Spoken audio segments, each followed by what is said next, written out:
Day 326 of the Ukrainian War Map, also known as the Russo-Ukrainian War. Jozzy here, and today is another update as I take a simplified and down-to-earth approach to some of the most important happenings on the ground in Ukraine. And as always, I'll start off with those Russian military losses, so we'll head on over to those as we take a look at the exhaustion of the Russian forces. And currently, Russia is sitting on 115,290 Russian military personnel losses, which is an addition of 630 for the past 24 hours. Then we'll take a quick look at the hardware losses. So as you can see there anyway, but 2 tanks, 10 ACVs, not bad there, 4 artillery as well. But also, Ukraine successfully intercepted 26 cruise missiles and 5 drones in the past day, which I'll get into shortly in this video as well. So moving back here to the map now, and in the past 24 hours, Russia launched its latest wide-scale missile strike onto Ukrainian territory. Now, the current figures on this strike are about 26 missiles were shot down out of the 38 or so that were fired from Russia, fired from air, land, and sea, of which 10 alone were in fact aimed at and around the capital of Kyiv. And this is something that I was just talking about in my last or my second last video. So firstly, that Russia was gearing up for an impending strike, but also mentioned that they simply couldn't afford to keep up this 100 plus missile strike strategy every 3 to 7 days due to the depletion of their missile stocks, as Russia is really now looking down the barrel of depleting and completely demilitarizing themselves. But still, all of this was not without incident, as the attack still managed to damage energy infrastructure in 6 out of the 24 Ukrainian oblasts. And the photo here is of a Ukrainian thermal plant hit in the strikes. As Russia continues its futile attempts to make Ukrainian civilians cold this winter by taking out their power, their electrical grid, as Russia seeks to sway the Ukrainian population in favor of Russia and therefore cause the Ukrainian citizens to throw out their current government and effectively become pro-Russian instead. Yep, that's the twisted logic that Russia employs. But taking a look at the map more specifically now, so the most heinous of Russian acts today happened in Dnipro city, where a Russian missile hit a residential building, causing such devastation.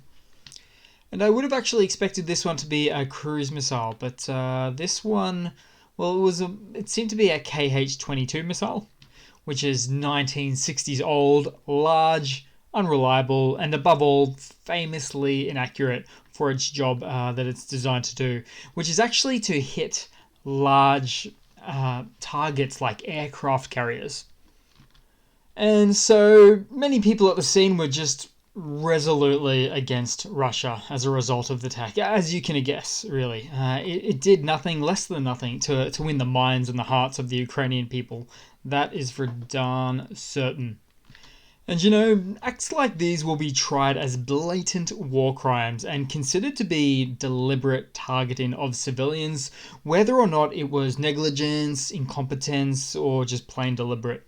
Because if you invade a country, you are subject to the consequences of your actions. And the UN's International Court of Justice, also known as The Hague, from the Netherlands, will seek and get justice for this one way or another. And so, as a part of this latest wave of Russian missile strikes in the last day, air raid siren alerts were going off all over the country with air defenses activated, as I'm sure you can guess there. But in the nearby city of Kryvyi Rih, so I'll need to zoom back in there, there it is right there. Russia also hit a really pointless and compassionless strike once again. Just occurred at a residential home. And surely Russia's military spokesperson, you know the one, Igor Konashenkov, may choose to announce this one as a military base or an ammunitions depot or even a Bradley M2 infantry fighting vehicle or Patriot air defense system. He's a clown.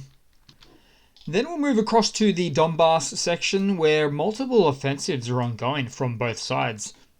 So in the north, Ukrainian forces made some more advances towards Crimea and also repelled Russian counterattacks in the area. Also, Russian reserves from a Bars unit were captured just outside Crimea.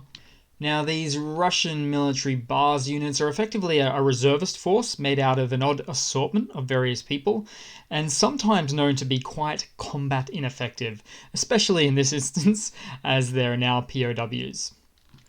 And in fact, there is a lot more happening with Crimea right now, or on the outskirts, so further along than this map would seem to suggest, but operational silence has been asked for. But either way, it's pretty obvious to see that Ukraine has battled its way through 2 towns to get there, and certainly has Crimea in their sights now. Then we'll move down on the map in the Donbas to Soledar, which has largely been taken by Russian forces as largely a Pyrrhic victory. So that just basically means it's been a very costly victory for the Russian forces. And I use the term Russian forces here very loosely, I should clarify this, as it's much more so the Wagner militia group in this region here, or these regions. But back to the Pyrrhic victory, an estimated 3,000 to 5,000 Russian/Wagner forces losses have occurred here, which is quite unsustainable for taking just the one location on the map. Although technically, Ukraine is still fighting on the west and northwest outskirts of the town, making it not completely taken by the Russian forces. And in fact, the actual frontline contact points between the two armies is pretty well visually represented here as per the red line. And just south of it, fighting continues a bit further east of Krasna Hora. Oh yeah, just like this as well. So it's pushed in quite a bit, maybe a mile or so. Actually, exactly a mile. Where the Ukrainian forces are holding quite well at the moment here. But all in all, around here, the Russian forces are trying to push past the Sil railway station and the railway line. In fact, if you zoom in, it's a little bit hard to see on this map, but it's indicated by the the grayish lines here, going all the way up. And you know what? Just around this time yesterday, we know that a Ukrainian flag was still up somewhere in the western outskirts of Soledar. Perhaps it still is. But if Russian forces do keep pressing successfully from Soledar into the westerly direction, they may likely find themselves to be slowed down quite significantly pretty soon by natural land obstacles, including the Bakhmutka River, which is a little bit hard to see here like the railway line, but if we zoom in, you'll see it there. That blue line there goes all the way up. It's actually a pretty vertical line that goes all the way north and south. And I'd probably even go one step further and actually go out on a bit of a limb here and say I all but guarantee that the Russian forces/Wagner forces, whichever one we're calling them right now, cannot pass the river anytime soon.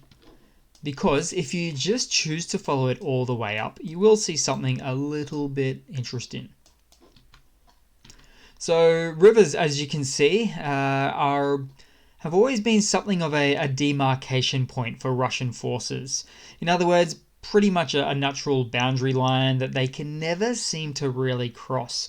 As you can see, this green patch of area from a few months ago there was the liberation of these areas from the Ukrainian forces. Russia was really never able to pass the rivers on the south. So this is neither red or green. It's always been Ukrainian controlled since day one, since 1064, 10 centuries ago. Or at least Soviet Ukraine, am I right? Then we'll move across to the adjacent Bakhmut area there, and I've gone way too far down there. So here we go, largely the same as the previous day. Russia made some small gains somewhere to the north. In fact, I'll just pop that up on the date map and have a look. Okay, so this little patch right there, back and forth, there we go. And then also the Russian forces were repelled down south at Pitny, where they tried to advance, but once again pushed back. Then we'll move down to an area that doesn't really change much at all, but I do tend to talk about it maybe a bit more than I should. So Avdiivka. Here we go. So Ukrainian forces actually successfully destroyed 5 Russian BMP-1 armored vehicles. So these are like the old Soviet first-gen amphibious infantry fighting vehicles, which were attempting to assault their positions. And after everything that's been going on recently, it's clear to see now if Russia actually did divert sufficient Wagner forces to this location, which is quite somewhat encircled, then they would likely have taken it by now. But Wagner and Wagner's head, Prigozhin, just seems much more comfortable being further northeast of the region instead of a bit further down there. And I don't blame him too. He'd be spreading his resources way too thin, not making any victories at all. Then we'll move across to some news for the day. So Britain announced it will send a tank squadron of Challenger 2 tanks to Ukraine, 12 in total. 4 will be shipped now and the other 8 will follow later. And just as a side note, these Challenger 2 tanks have really tough Chobham armor, which can withstand most anti-tank weapons, which is amazing. And these ones saw a bit of action in the Iraq War as well. Oh, and then add to that, the UK will immediately send 30 AS-90 SPGs. So they're basically artillery or howitzers on wheels or trucks, which use the 155mm NATO standard munitions. So quite a decent number there, 30 of them. And then to add to that, the UK is also sending Apache helicopters armed with deadly Hellfire missiles to Ukraine. Now, these will be sent in some limited numbers initially, 4 in fact, although one of the impressive use cases for the Hellfire missiles is that they can lock on to a target and are capable of defeating any known tank in the world today. So in large numbers, they've actually been hailed as something of a game changer for this war. But for now, the 4 that are being sent could be quite useful in some smaller, more localized engagements. Oh, and that's not all. The Apaches will be equipped with Hydra rockets, which, among other things, are designed for air support for ground forces. Then, add to that a 30mm chain gun, so that you can then start to see that these Apaches will be quite useful in the field. Then in some other news, the General Staff of Ukraine reported that Russia chose at the last moment to cancel a prisoner swap. So apparently Russia decided it was bad optics for them to perform a prisoner exchange that fell on the same day that they realized that they were ready to perform another larger missile strike into the country. So Russia, hey? They never put international diplomacy ahead of war crimes. Then in a Russian military mobilization blunder, in a clear sign of a process breakdown and throw in a little corruption in the mix there too, MREs, which stands for military, ready-to-eat military meals basically, which are supposed to go directly to Russian soldiers on the front lines, for instance, have ended up for sale in Russia somewhere and somehow. So wives of soldiers end up having to pay for these to give and to send to their husbands as well that have been mobilized. So really, it's yet just another example of Russia expecting Russian citizens to help fund this war themselves. Then just a quick funny to round it all off with today, guys. So Kadyrov, everybody's favorite military head of the Russian Chechen Republic, is said to be wearing women's shoes. Now, this isn't quite my specialty, but perhaps someone in the comments section with the know-how and experience can confirm what on earth is happening here. So it appears they're actually fancy platform Prada shoes to give him that little bit of push of height. Interestingly, his online details put him at 5'8", 5'8.5" specifically there. I actually wasn't aware people used half inches when specifying their height, but then again, I was brought up in the metric system land, so you know how it goes. But anywho, 5'8" and a half inches is completely plausible that Kadyrov would perhaps choose to wear platform shoes in the first place, just like his malevolent overlord Putin. So that's it for today, guys. Thanks for watching. I decided to put on potentially a little bit of a shorter video as opposed to no video at all. I hope you've enjoyed it okay. Thanks for your support. Please leave a comment and a like. Certainly comment on the shoes if you're a bit of a Prada shoes, women's shoes expert. Apparently 6.7% of my audience might be. I don't want to single out you guys or gals as a single homogenous group of shoe lovers, but you know how it can be. So thanks again, and yeah, I do hope to see all of you guys there in the next one. Cheers.